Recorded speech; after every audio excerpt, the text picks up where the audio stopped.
میں ایک جنازہ پڑھانے کے لیے جا رہا تھا، ایک بزرگ مجھے ملا کہ مولانا میں مسئلہ پوچھنے آیا. میں نے کہا بیٹھے میں جنازہ پڑھا کے آ جاؤں. میں جنازہ پڑھا کے آیا تو ایک اور بوڑھا بھی میرے ساتھ آ گیا. میں نے ان کو بٹھایا ان کا اکرام کرنے کے لیے، کچھ کھلانے پلانے کے لیے. ہاں جی پوچھے کیا فتویٰ پوچھنا. تو ایک بوڑھا پہلے بیٹھا تھا بزرگ آدمی، ایک اب آیا وہ بزرگ، تو بیٹھ گئے دونوں. تو پہلے والا مجھے کہتا ہے مفتی صاحب میرے بچوں نے مجھے مارا ہے، میری کمر کی ہڈی میں مورا ٹوٹ گیا، میں آسا پر لکڑی پر سہارا چل کے آیا ہوں، مجھے فتویٰ لکھ دو اپنے بچوں کے لیے. میں پریشان ہوں. یہ بوڑھا 80 سال کی عمر ہے اس بزرگ کی. خدا جانے پتہ نہیں ان کے بچوں کو کیا مصیبت پڑ گئی تھی کہ باپ کے اوپر ہاتھ اٹھایا.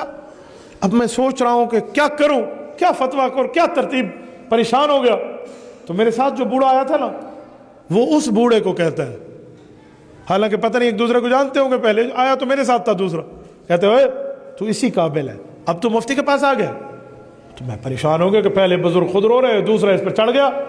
میں نے کہا چاچا جان آپ صبر کریں، مجھے اس سے کچھ بات. انہوں نے کہا مفتی صاحب میں ان کو جانتا ہوں، یہ اس کو جانتا ہوں، اس کا اپنا کردار کے.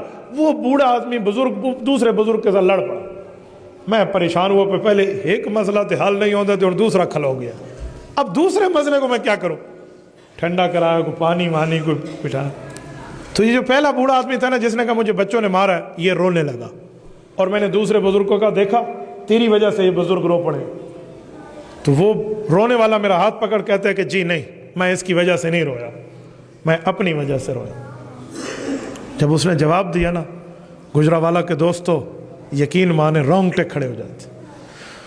اس نے کہا مفتی صاحب یہ بزرگ سچ کہتا ہے، مجھ سے غلطی ہوئی تھی، میری عمر اس وقت 24 سال تھی، میں نے بھی اپنے ابے کو مارا تھا اور یہ بندہ ہمارے اس بات کا گواہ ہے. کہا میری عمر اس وقت 24 سال تھی، یہ غلطی مجھ سے ہوئی تھی، میں نے اپنے باپ پر ہاتھ اٹھایا تھا. اور 24 سال عمر ہے اور آج اس کی 80 سال ہے. ذرا گنے حساب لگائیں کتنے بنتے ہیں. 80 سے 20 نکلے، پیچھے 60 گئے، 4 اور نکال دو، پیچھے کتنے بچے؟